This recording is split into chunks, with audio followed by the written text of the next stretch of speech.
So if v naught is equal to 0, this is the easy case, then phi is just 0, right? Because sine of phi of equal to 0, phi is either 0, pi, 2 pi, or some integer value of pi. Okay. And A, given some initial conditions, we have 0 squared plus v naught squared divided by omega squared. So these are given, if you're given initial conditions, given initial conditions. Does not account for friction. So when you start doing friction, it gets really complicated, as we went over the solutions last time. I'm not going to redo it. I'll just write down the answer. In general though, if you have v of t, so if you have v of t and x of t, you can take this and turn it into v of t equals plus or minus omega square root a squared minus x squared. Okay?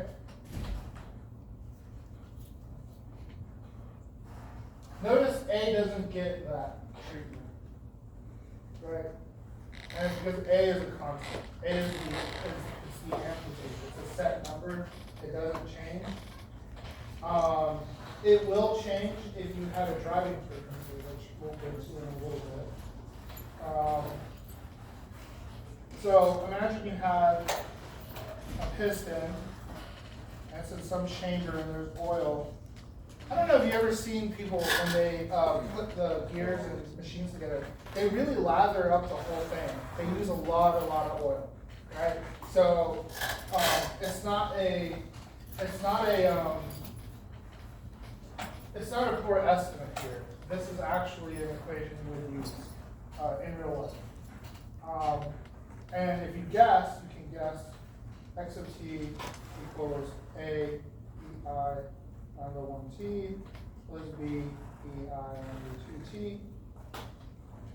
I'm gonna go over solutions for this, and if we use this, right, and we plug everything in, we should get something like, I just want to go over these solutions, because this solution, even though it's a good guess, doesn't account for everything. And we get x of t equals a e minus gamma t e pi omega squared minus gamma squared t minus e minus I gamma squared minus gamma squared. And actually, let me write it all out. This is plus minus plus minus. I kind of jumped ahead of what I was going to say. So we have 4 solutions, right? We have lambda 1, which is equal to plus minus square root omega squared minus gamma squared. And we have lambda 2 equal to square root plus or minus omega squared minus gamma squared. You could argue that they're equal, but we have a choice in these solutions. And you can always, this isn't necessarily an ODE class, but when you go to ordinary differential equations, you can just add the solution. So take, for example, x double dot plus 2 gamma x dot plus x equals 0. Let's say that's a solution. Now, x is a solution, right? If y was a solution, right, and I plug it in, y dot plus 2 gamma y dot plus x dot equals 0. Or y, sorry, y, and this is omega squared. Sorry to be omega squared.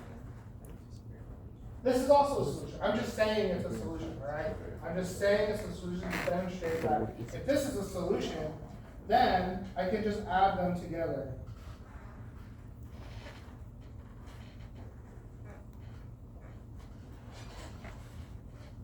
Why can I add them?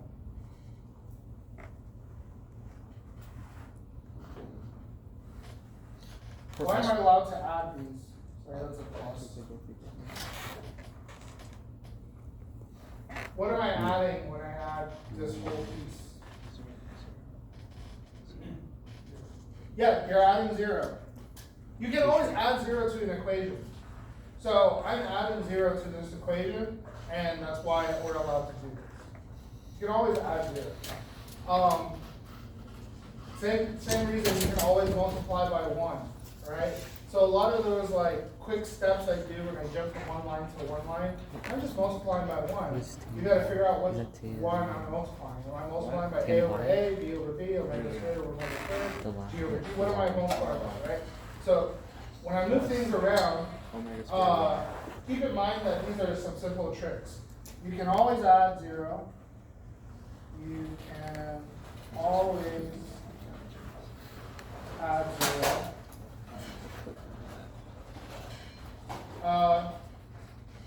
And you can always multiply by 1. And 1 can be anything. It could be, I don't know, your favorite variable over your favorite variable. Kappa over kappa. Okay? You can always multiply by 1 and get the same thing. Okay? Okay. So these solutions, I can add them, right? So there's a certain number of solutions I can add. They're all going to give me 0. So I can actually choose. All right? So let's look at the case where gamma 1 equals gamma 2. So they're equal. Right? If we choose this solution, we should get that this is E, I, and I'm just going to write this as gamma. I'm not going to write out the whole thing. T minus E, I, gamma, T. This is 0, right? 0. This is called a trivial solution.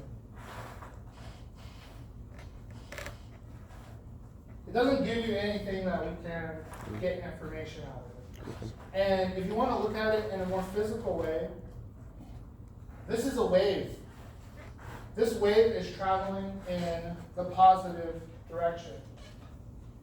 This is also a wave. This wave is traveling in the negative direction. And so, when you get two waves overlapping in different directions, right? This is positive, this is negative, and so it should be 0. Right? So really, this solution, what it's talking about is the transmitted and the reflected waves that cancel out. Okay? What about the other case? Lambda 1 equals, or let's say lambda 2 equals minus lambda 1. That's the other case.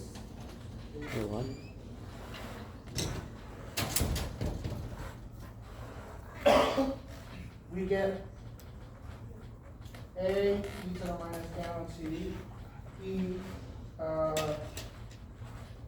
I lambda 1t minus E minus I lambda 1t. Right? And then looking at this, this is the solution that I mentioned. This is sine lambda 1t times 2i. You put lambda 1 twice? Yeah, because lambda 2 is lambda 1 minus. So basically we chose omega squared minus gamma squared to be negative. Okay. Right? And then this is just gamma squared minus omega squared. And so you get your classic sine solution. A lot of people will tell you that you can take this I and absorb it into here. Yes, you can, but you need to assume that A is an argument. Okay? So I'm not going to do it. I'm just going to leave it.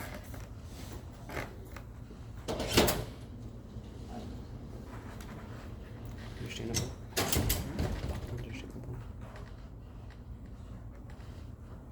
Okay. So if you look at this solution, right? We start out at 0. T0, we start here. and then we increase to some height that would be this, this amplitude here, and it goes down like this, and it just keeps doing this. And this is E minus gamma t, with some factors out there. Remember, we don't know this AI, right? So this AI will alter this curve. Okay. But what about, hold on. Oh yeah, in different cases. I don't think we need to go over the different cases. Your book doesn't really do it, but okay, that's not a big deal. Let's say if omega squared is greater than gamma squared, then omega squared minus gamma squared is real. If it's real, then x of t equals a e minus gamma t e minus I square root omega squared minus gamma squared, this will be plus, minus e minus I square root omega squared minus. If this is positive and real, then there's no I to multiply this. And so the solution stays oscillatory. Stays oscillatory.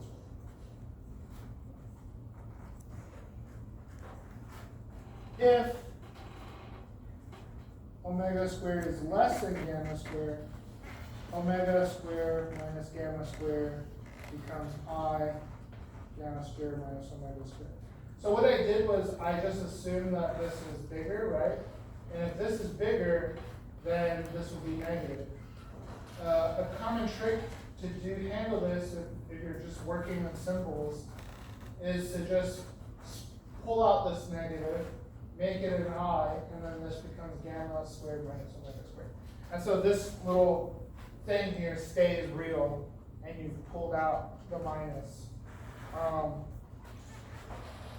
So by doing that, then x of t equals a e minus gamma t times e, and then this is I, right? I times I is a minus, so we have minus square root gamma squared minus omega squared minus e. Again, I times I is minus, but we have a minus out here, so this becomes positive square root gamma squared minus omega squared. And this is called your hyperbolic tangent. Hyperbolic tangent. Or, sorry, not tangent. Sine. Getting ahead of myself. Sine. Hyperbolic sine. And it's minus 2 sinh square root gamma squared minus omega squared. Some people pronounce it sinh. Some people pronounce it other ways. I just pronounce it sinh.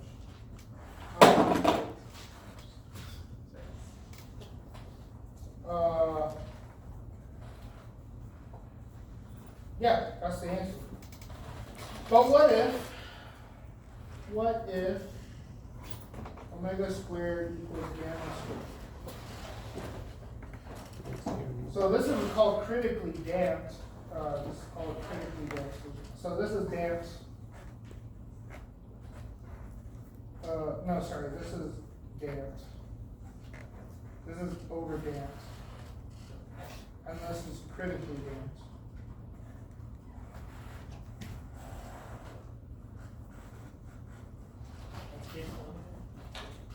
Damped. So this is just regular damped. This is over damped. And then this is critically damped. And if we do this, we get something, our solution doesn't really work. Because what we have is we have e to the I times 0 minus e minus I times 0. And this just gives 0.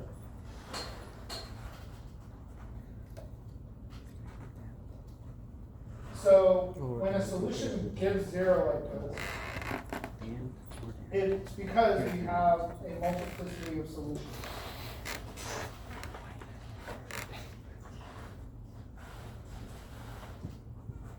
I'm not gonna get into it, this is more of a math topic.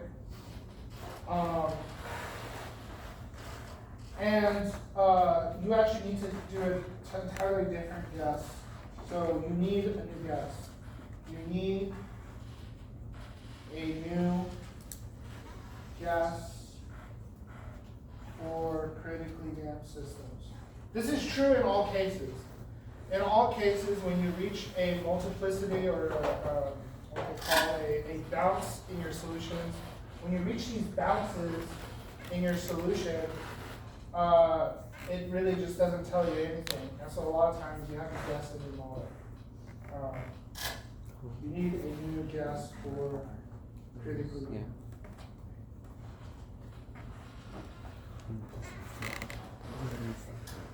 You'll also find that when you have gamma equal to omega, this A, in our case, if you were to solve for A, actually, where is it? Where did I have A?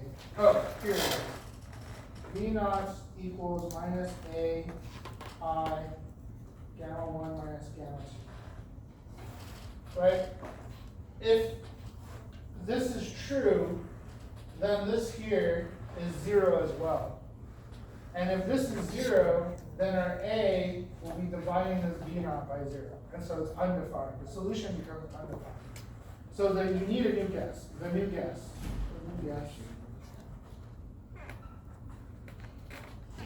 Is,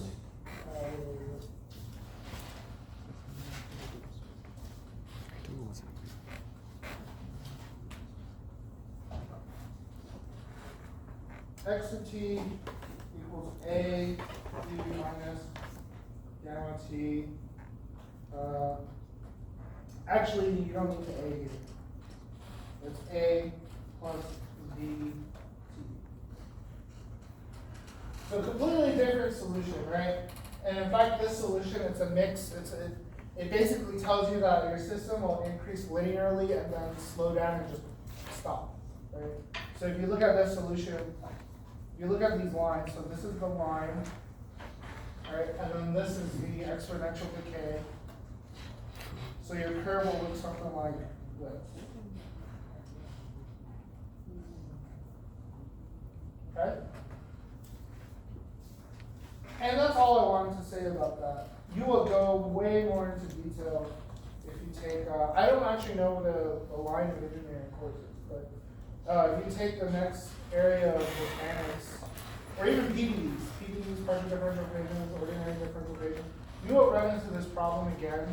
And in fact, it's a classic problem for ordinary differential equations. So just keep that in mind. Mechanics. Okay, moving on. Let's do some examples. Suppose we have some object. What chapter was that? Chapter 14.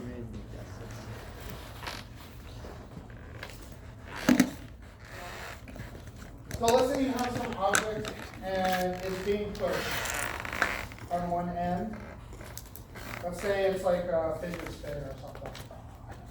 And it's rotating, and let's say I go 1/12 mL, right? So this is L. And the question is, given M equals 0.5 kilograms,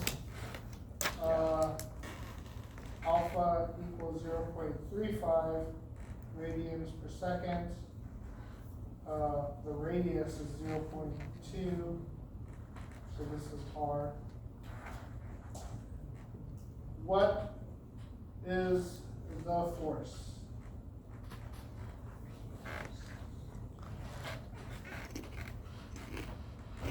So what rule should I start with?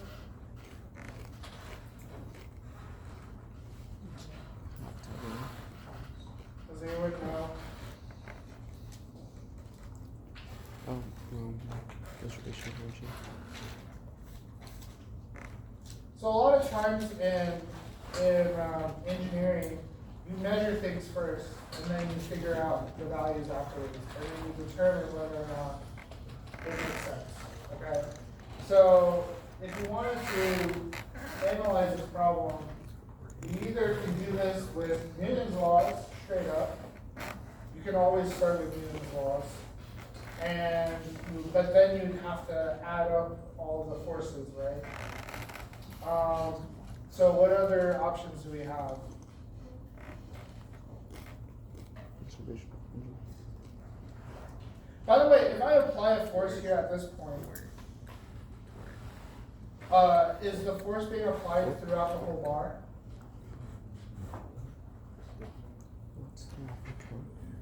I said I had to integrate if I use Newton's law, so what does that mean? It changes based on where, Yeah, it Position changes is? based on where the force is applied, right? So you would have to integrate over the whole rod, right? And if you integrate over the whole rod, you get inertia, right? And does anyone remember the rule for force and rotations?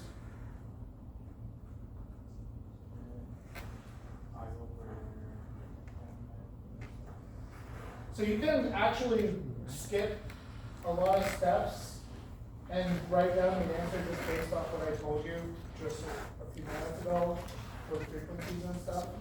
But it's always good to start from basics. So let's do symmetry. R cross F, right? And we're given alpha, right? And this should also be equal to I alpha. So this just becomes RF, right? Because this is orthogonal. This becomes I alpha, and so F is just I alpha. Alright? So you just plug the numbers in and you should get something out. It should be something like roughly 0.7.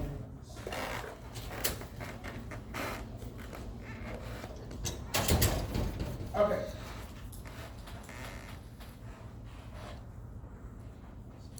what would be the I in that equation? The 112 ml Oh, squared. I see. Yeah. So this total length would be 0.4 though, not 0.2.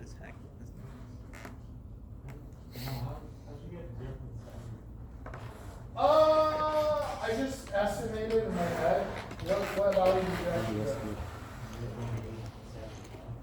Oh, close. 0.8. Okay. 2. What is the frequency after 1 minute?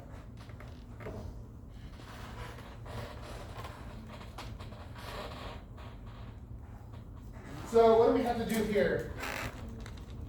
What rule? This one's actually just remembering a basic differential equation, right? So alpha equals d omega dt, right? So we have d omega integral alpha dt integral. And we said that alpha is constant, right? It's 0.35. And this is a minute, but do we do things in minutes? No, we shouldn't. Right? So it should be seconds, 0 to 60. So this just gives us alpha times 60. And whatever alpha times 60 is on that, that's your omega. So you're changing omega.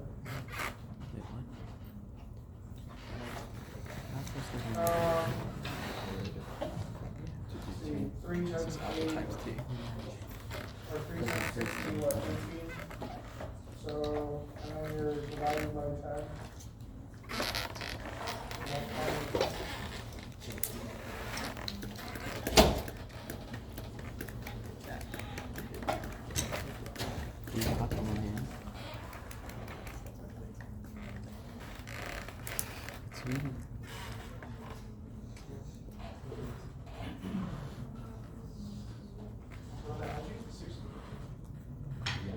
That's just the seconds.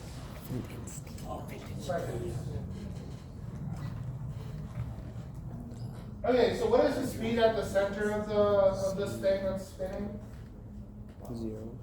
Yeah, 0.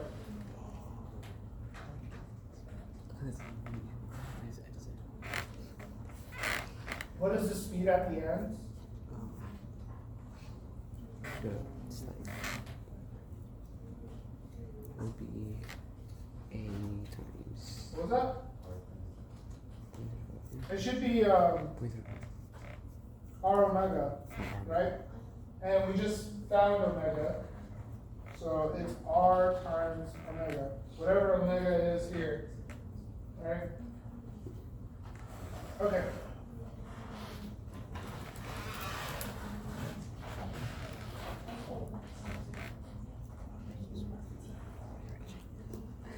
Okay, what is the work? I want to calculate. Yeah? Yeah.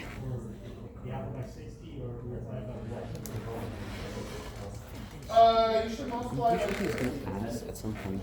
What is the speed of like halfway through? Like here?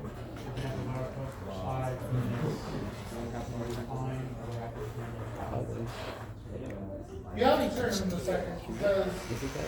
here, your alpha is in seconds, right? So you need those seconds to agree. If your alpha was radians per minute, then you can just do 1 minute, right? So you gotta convert your alpha to radians per minute. Question, sir.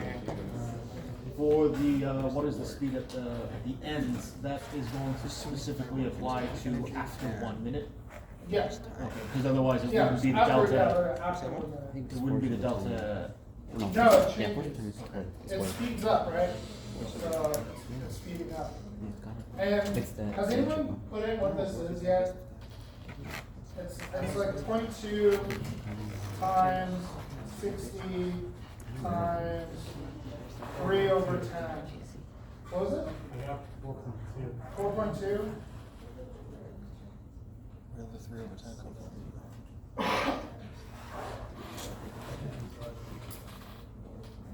I mean, that's what I got when I multiplied it by the Yeah. That should be fine. Is it half times? I mean, if you plug in everything, that should be fine, right? I mean, we can just check here. What this is 6 times 3 I don't know. 18 times 2 Oh, okay. is, Okay. yeah, and then you divide by 10, so it's 3 something, I don't know. Do you know where he's getting the 3 over 10? It should be, Yeah, it doesn't matter. what's this? The word They're in saying, time. just make sure you I plug think. it in. Yeah. Should be. What is the work? What is times 60 times? This is actually a really hard question and you don't remember the equation you worked on. If you try to do this a normal way, it's not gonna work. So, can anyone remember what equation for work and rotations? It's so funny.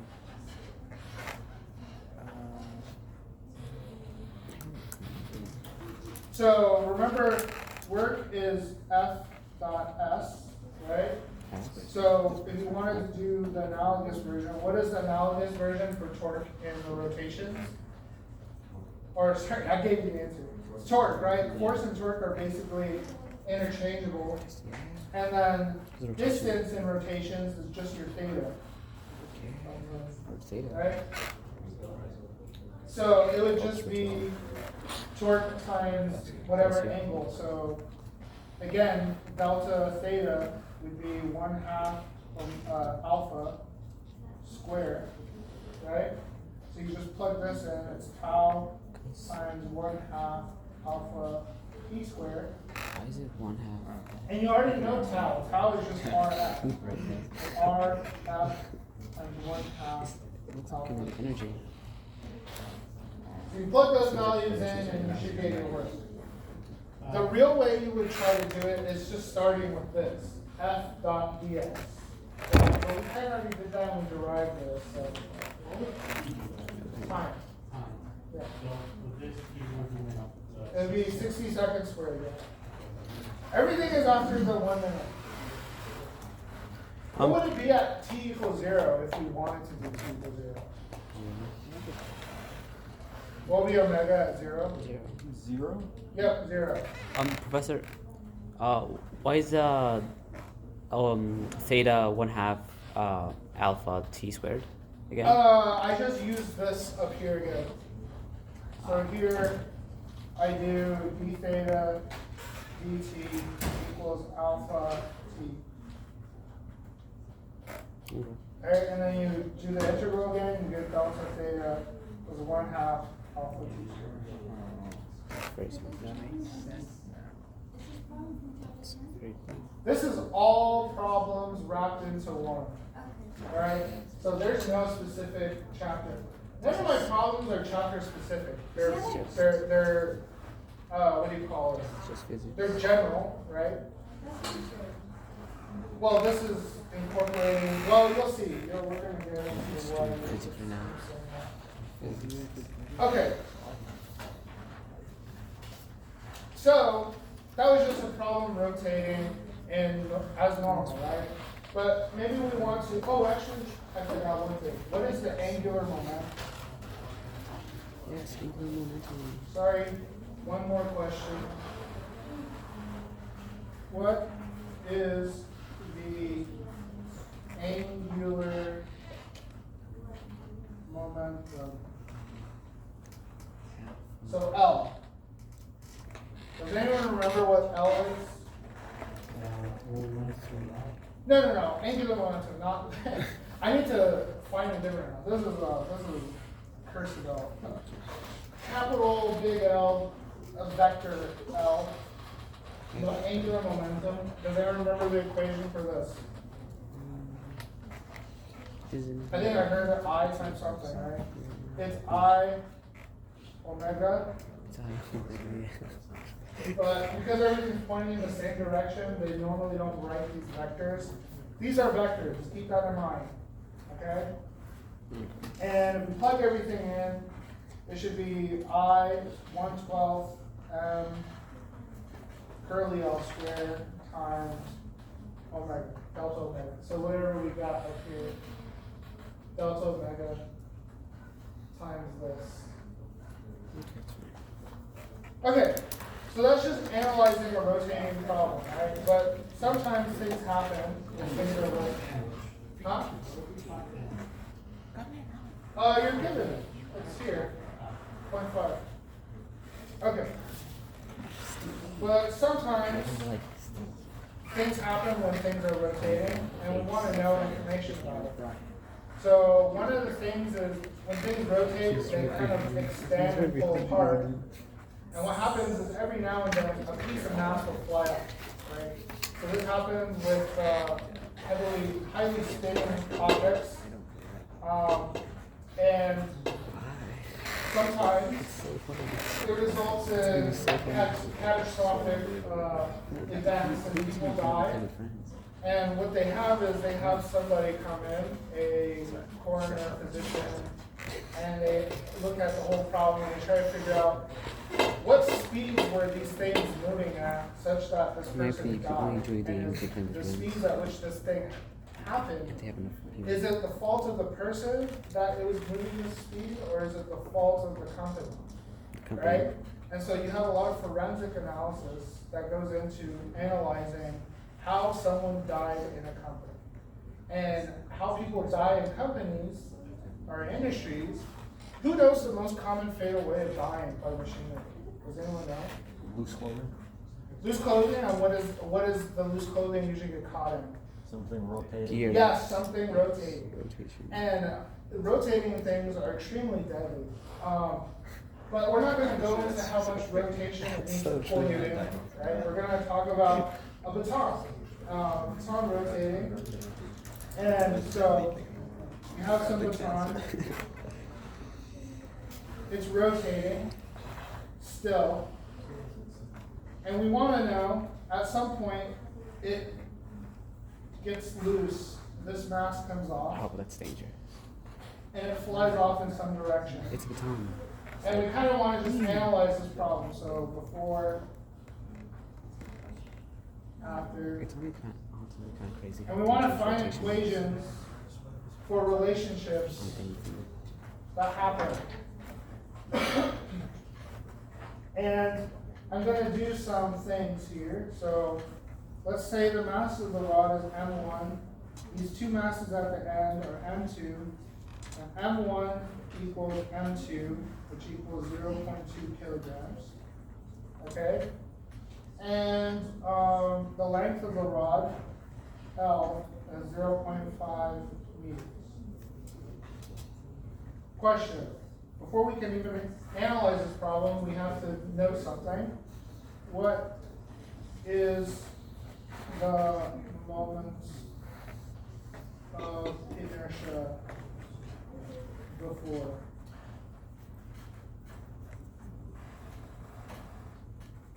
So you have before and after, and the question is, what is the moment of inertia before? Okay? So this is pretty easy, right? We already know the first part, we know the rod, so it's I rod plus I mass M1, M2, sorry, and M2. So we already know the rod, it's 112 ml squared. M2, it's a point mass, so M1, so these are point masses.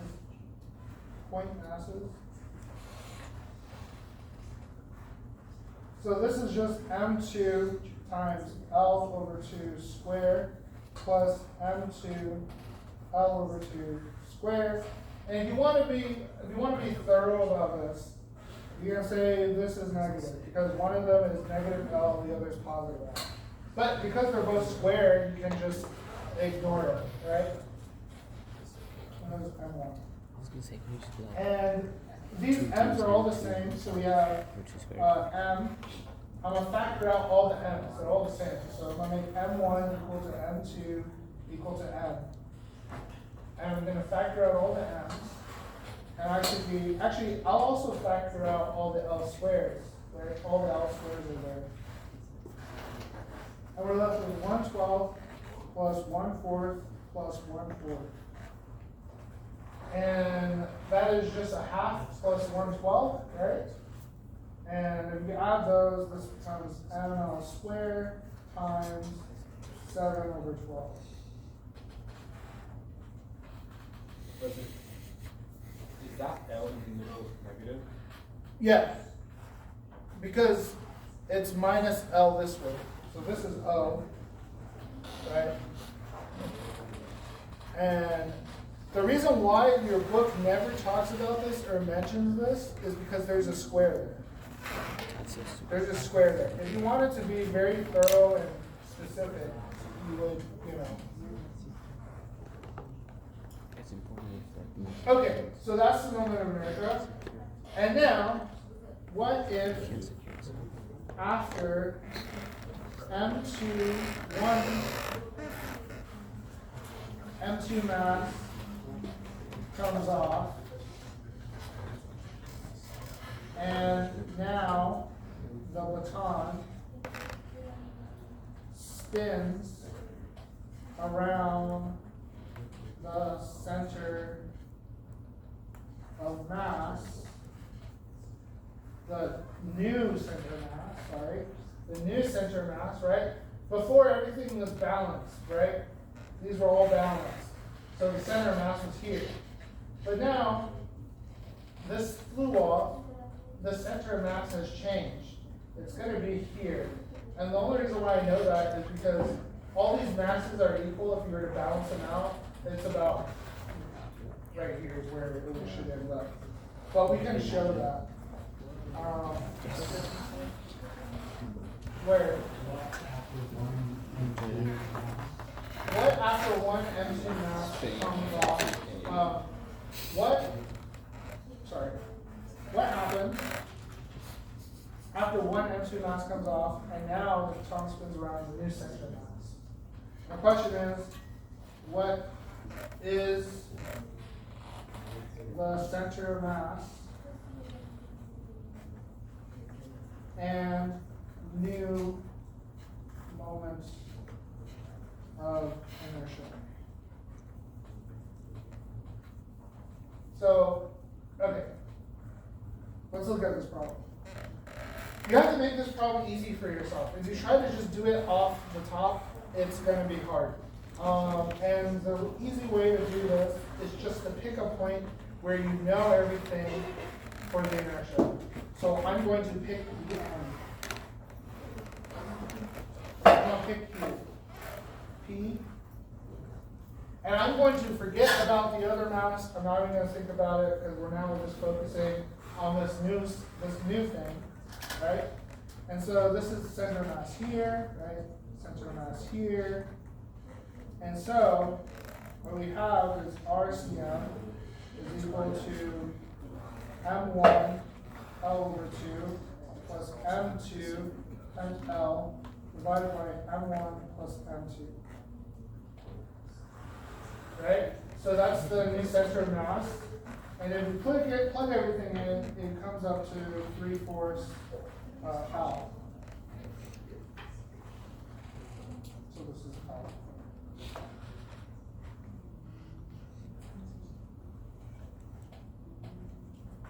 Okay. And now we need the new inertia. So we have IP is equal to ICM plus RCM. Wait, Professor.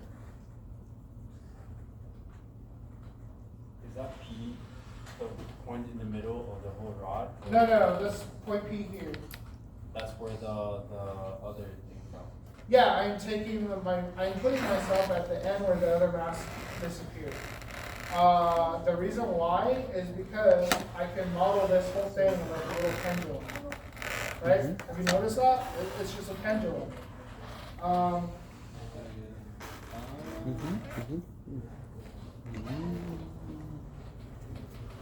There's no about size naturals. There's size naturals now, and there's no little ball there.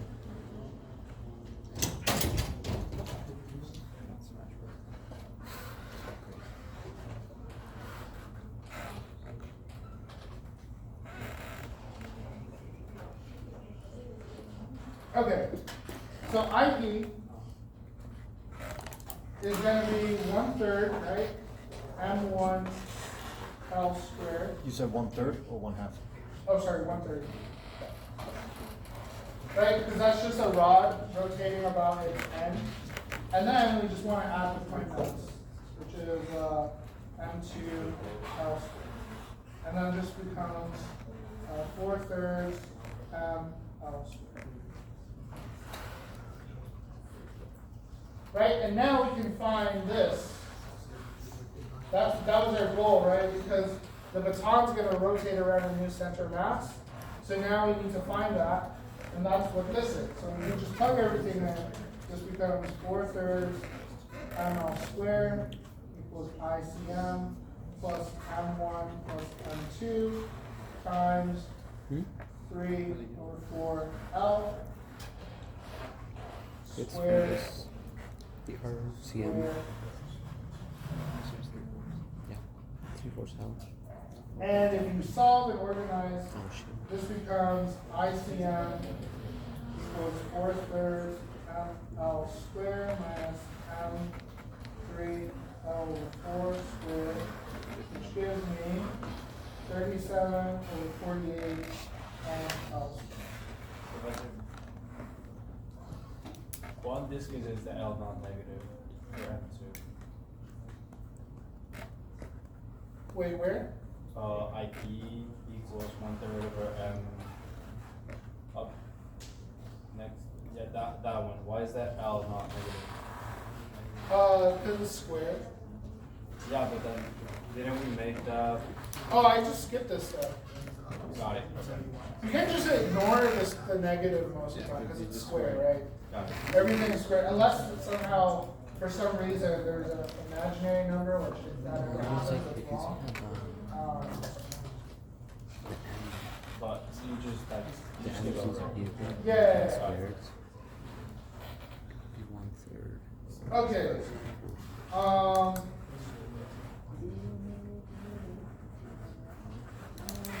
Professor, Yeah. how did the IP become 4/3? Where did the 4 come from? Turn up here. So this is just 3/3, right? I'm adding 1. Ah, okay. So this becomes 4, and then this one is 3. Because we can multiply by 1, yeah. Because you Okay. can multiply anything by 1. And so 3 over 3 is 1. So we took out the... So Now we let's took out ask the some questions. N1, Now that we N1 have and these N2 are the same. inertias, Let's let's ask them a question. Remember, that was just finding the inertia. We still haven't found out the speed. Okay? That's really small. But we can start looking at this in different ways. That's pretty interesting. So, if Just make moment, angular, sorry, if Yeah. angular momentum is conserved, what is the new speed? If omega naught equals 5 radians per second. So it's originally spinning, let's say someone's spinning on their finger, and it's spinning at 5 radians per second, and then the mass flies off. If angular momentum is conserved, what is the new speed of the baton, given that the person isn't inputting energy, right?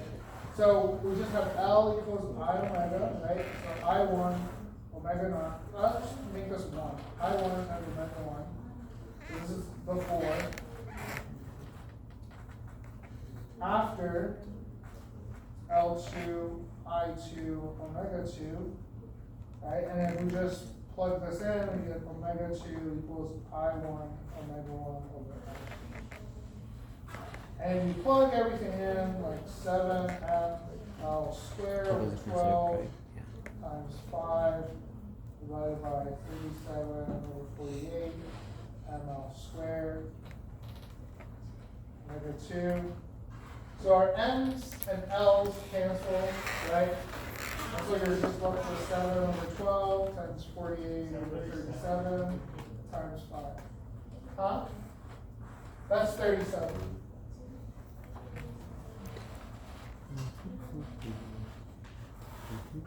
And whatever that is, I believe that's 3.7.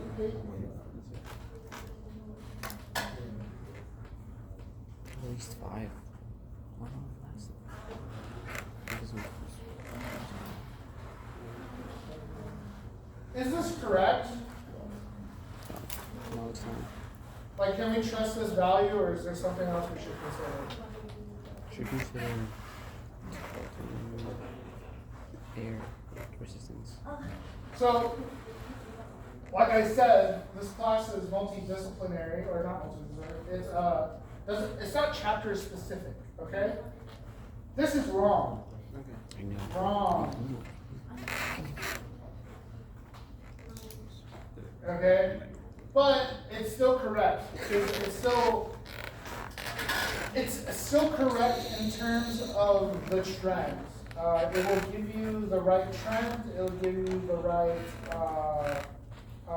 relationship. It will give you the right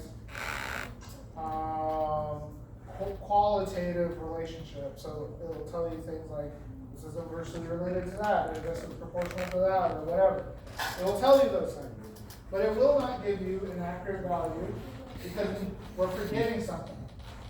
We need to account for the momentum loss, right? So if the thing's spinning,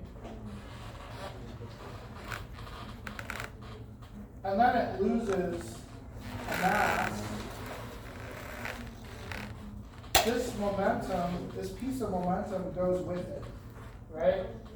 So your baton will lose momentum, but this also means that the baton is now moving, right? This mass is moving some direction for P initial to equal P final.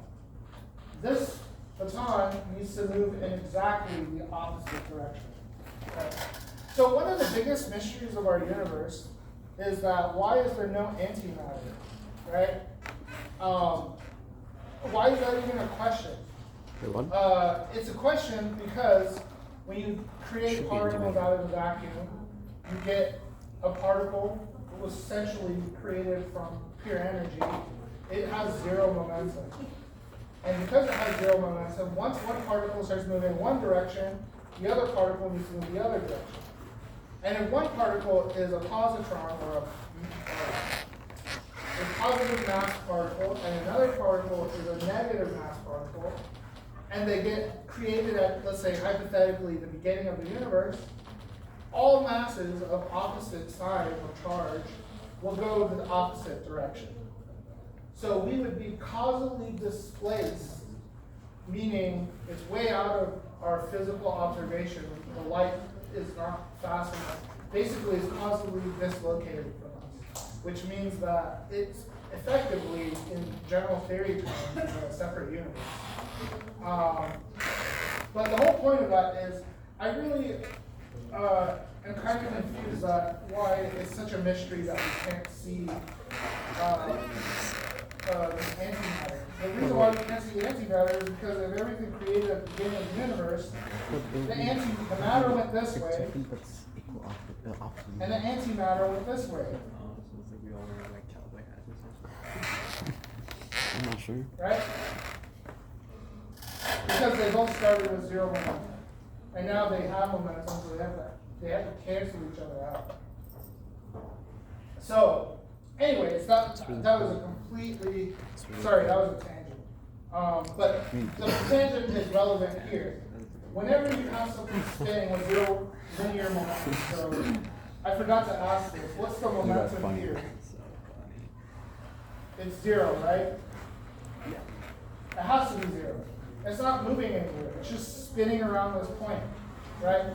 But once it starts moving, then you get a new CM, and it has to move opposite direction to wherever this is going. Okay? Okay, so what's the new speed of our baton? We have m1 plus m2 times v, let's call it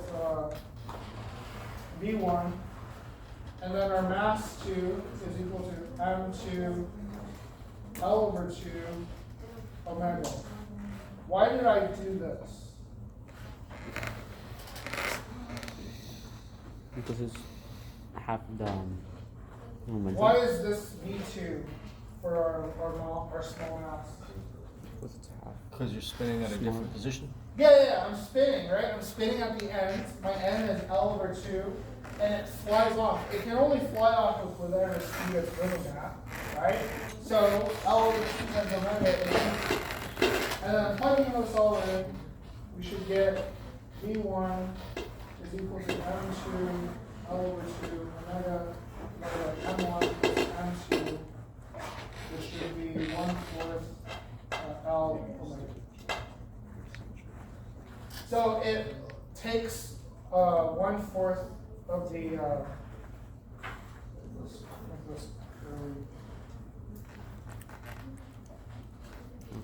Okay. Okay.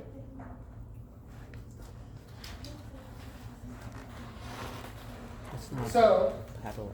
It's really. how do we find the new rotation frequency now? So now that we've accounted for the momentum, how do we use this to calculate the frequency?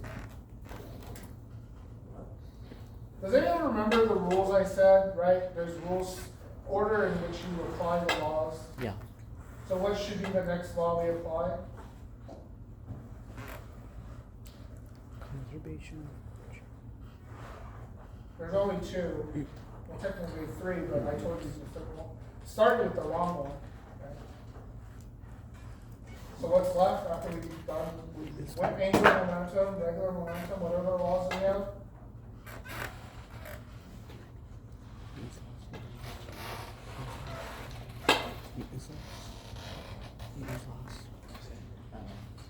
It's for your quiz. If no one can answer, it's your homework. It's due tomorrow. It should be, what time is it? It's 1. Alright, well, Newton's law. That's it. It's Newton laws, no? Huh? It should. Which one? Should it be like the third law? I think. What was that? Should it be Newton's laws? No. No. We already did Newton's laws. We started with Newton's laws. What? No.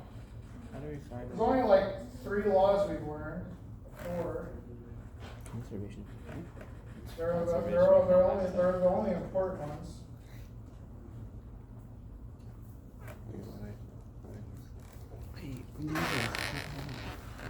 I guess you wouldn't call them laws, they're more like principles, right? You've never proven any of them wrong. Well, we have, except for momentum. Momentum, this rule here, this here, always true.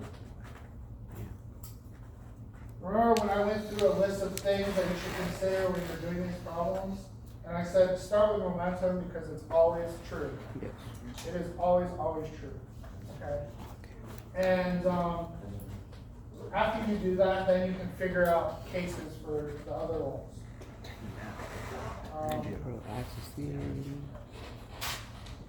Okay, so I think we're gonna probably continue with next time with chapter 12 and 13. Chapter 12 and 13 are gonna be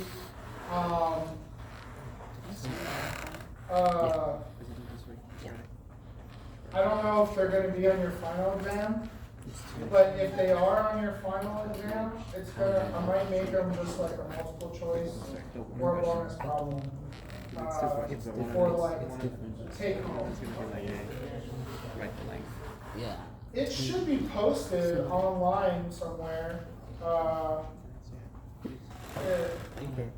It should be on your FIU, your My FIU. I thought the balance. You look at your final days, and it should be listed there.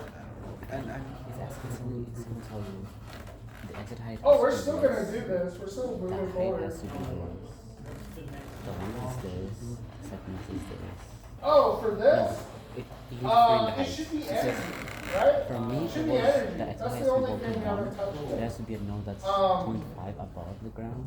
So you need to figure out, you need to It count your has the energies, weight right? changes with the So you have the thing. baton moving now, so you have a translational energy. It's also Has to be somewhere in rotating, the so middle. it has a rotation energy.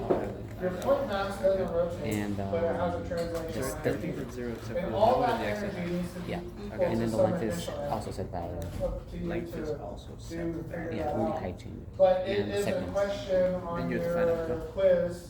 It's I not, it highly changes the segment, the whole thing, the recommend whole you height. work through the examples we Yeah, but did you today. gotta find out which one's the right one. I think some of them are actually the Yeah, exact it answers. should be. For I got, quiz the problem. lowest I got is 2 I think the inertia. 99. That's the lowest I got. You wanted like what, 1.5? So if you so. paid attention to the inertia part, This is with, it's a multiple this choice. is with, you pick what's one, it and then the other one you 1.5 plug in. age and 6 Do the homework. segments. Chapter 11 homework, there's a problem I put in there, the crane problem. You have no idea? It's assigned, it will be on the exam.